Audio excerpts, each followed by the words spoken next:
Hello, my dear students. Myself Ashish Srivastav, and this is a Study Bright channel. In this video, I want to tell you about the project in mathematics for class 12 ISC board. Okay, so just you listen that how you will make the project. There are in mathematics, you have to make the two project file separately. One from section A and the second either from section B or from section C. जिनके college में section B पढ़ाया जा रहा है, that is they have to make from section B, and जिनके college में जैसे for example commerce stream students के लिए सेक्शन सी है, तो specially you have to make the project science stream for science stream from section B. Section A is compulsory for both streams, and in section B and C you have choice, that is you can choose section B or section C. तो सबसे पहले हम बात करते हैं section A की और कैसे आपको प्रोजेक्ट बनाना होता है. प्रोजेक्ट बनाने के लिए सबसे पहले आप एक पंच ऑफ पेपर शीट्स खरीदिएगा, that is you have to purchase the punch paper, thick punch paper. Thick punch paper का मतलब होता है कि क्वालिटी होती है. क्वालिटी मींस अच्छे क्वालिटी का होना चाहिए, that is thick punch paper. At least 10 sheets, not pages, 10 sheets अलग अलग रूल्स है, मतलब दोनों तरफ रूल. ठीक है, अब आपको लिखना है उसमें the first page you must write your name, थोड़ा डेकोरेटिव होना चाहिए. Your name, subject, topic and to whom you are going to submit, मतलब किस टीचर का नाम submitted to and submitted by, तो आपका नाम लिखा हुआ है स्टूडेंट का. Date, also date of submission. ठीक है, ये तो आपका फर्स्ट पेज होगा. थोड़ा कलरफुल होना चाहिए. अगर आप कंप्यूटर से निकाल सके फर्स्ट पेज तो ज्यादा बेटर है, मतलब थोड़ा कलरफुल, थोड़ा डेकोरेटिव, अच्छा, नीट एंड क्लीन, कलरफुल. समझ में?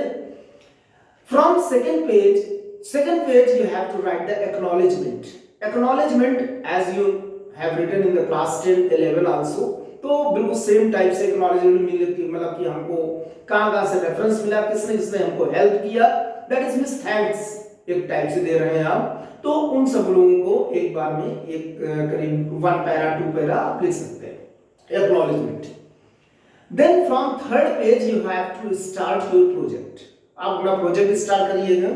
जैसे सेक्शन ए में मैं दे रहा हूं आपको, मतलब जो एक टाइप से एक स्कूल में मैं दे रहा हूं, you can select any one chapter from section A, but chapter जैसे रिलेशन फंक्शन हो गया, फर्स्ट चैप्टर रिलेशन फंक्शन हो गया, उसके बाद आप कोई इनवर्स ट्रिग्नोमेट्री भी सिलेक्ट कर सकते हैं, या आप एप्लीकेशन ऑफ डेरिवेटिव भी सिलेक्ट कर सकते हैं, डिटरमिनेंट भी सिलेक्ट कर सकते हैं, मैट्रिक्स भी सिलेक्ट. बट सेक्शन ए में अगर आप रिलेशन फंक्शन सिलेक्ट करते हैं तो आपको करना क्या है, लिखना क्या है उसमें आपको जितना भी आपके उसमें जो इंडेक्स, जब आप खोलिए अपनी बुक को खोलिए तो इस बुक का जो ये पेज होता है जिसमें लिखा होता है relation and function section A types of relation, मतलब इनके बारे में about these types of definition.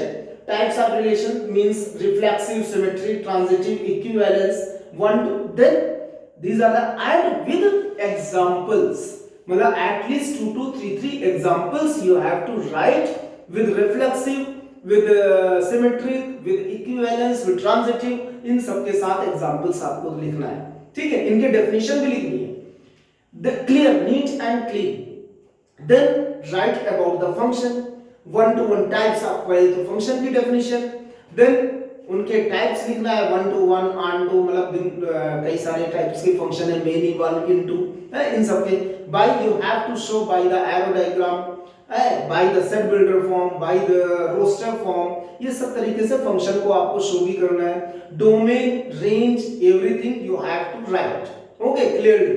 तो और सबके एग्जाम्पल भी लिखना है, ठीक है, सबके एग्जाम्पल्स। तो और उसके बाद में आपको रियल वैल्यूड फंक्शन क्या होता है, इन्वर्टेबल फंक्शंस क्या होते हैं, इन सब के बारे में भी लिखना है। तो इससे आपको कम से कम at least 10 sheets you have to fill, ठीक है, 10 शीट्स।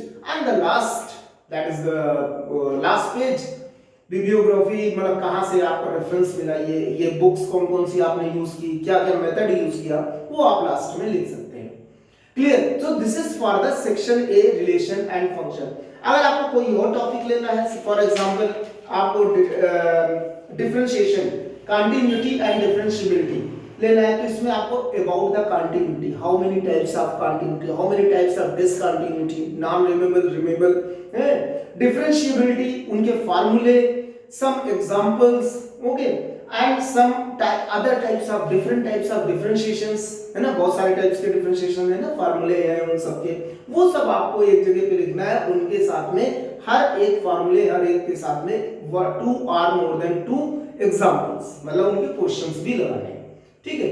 ये एक आपका तैयार हो जाएगा, ये मतलब अदर चैप्टर के लिए कंटिन्यूटी। यदि आप रिलेशन फंक्शन लेते हैं तो इसको नहीं लेना है, अगर आप कंटिन्यूटी डिफरेंशिएबिलिटी लेते हैं तो रिलेशन फंक्शन नहीं लेना है। क्लियर? तो this you can use in the 10 sheets, and these 10 sheets are more than 10 sheets you have to compile and then purchase a transparent file, जैसे आपने पहले भी किया होगा, ट्रांसपेरेंट फाइल उसमें आपको लगा देना है, और जब when the school reopen in the month of July you have to submit to your teacher. Clear? So this is for the section A. Now from section B, अब section B से आपको कौन सा टॉपिक चूज करना है? There are the 3 topics. पहला क्या है? इंटीग्रल्स, दूसरा है differential equations, then third one probability, वो sorry vectors, 3 dimensional and applications of integrals. तो वेक्टर आप ले सकते हैं, 3 डायमेंशनल ज्योमेट्री भी ले सकते हैं, उसमें भी इसी तरह से अगर वेक्टर आप लेते हैं तो वेक्टर में क्या क्या चीजें आपको करनी पड़ेगी, ये सब लिखा हुआ है। वेक्टर एंड स्केलर, मतलब definition of vector and scalar, magnitude, direction of vector, different types of vectors, how many types of vectors, geometrical interpretation, properties, application of scalar, मतलब ये सब सारी चीजें के बारे में आपको बताना पड़ेगा। और then you have to write the, अगर कोई एक definition लिख रहे हैं तो उनके example भी लिखने हैं। Clear? तो this is also you have to do in the 10 more sheets, मतलब अलग से 10 sheets फिर से लेनी पड़ेंगी।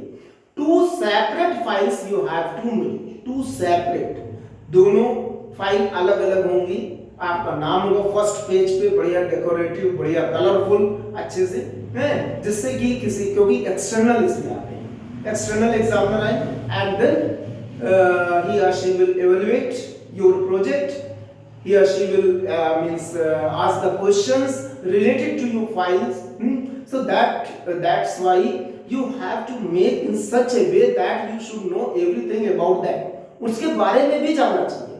तो प्रोजेक्ट का ये मतलब नहीं होता लिख दिया बस काम खत्म, ऐसा नहीं। you have to understand what you are writing there, तो उसमें आप क्या लिख रहे हैं उसको आपको समझना भी होगा, और उसके बाद में उसको सबमिट करना, ठीक है। तो सबमिट करके उसके बाद टीचर आपको वापस कर देंगे, तो आप अपना पढ़ करके then at the time of the viva you can give the waiver and you can show your files. Clear? So this is about the project. Thank you so much.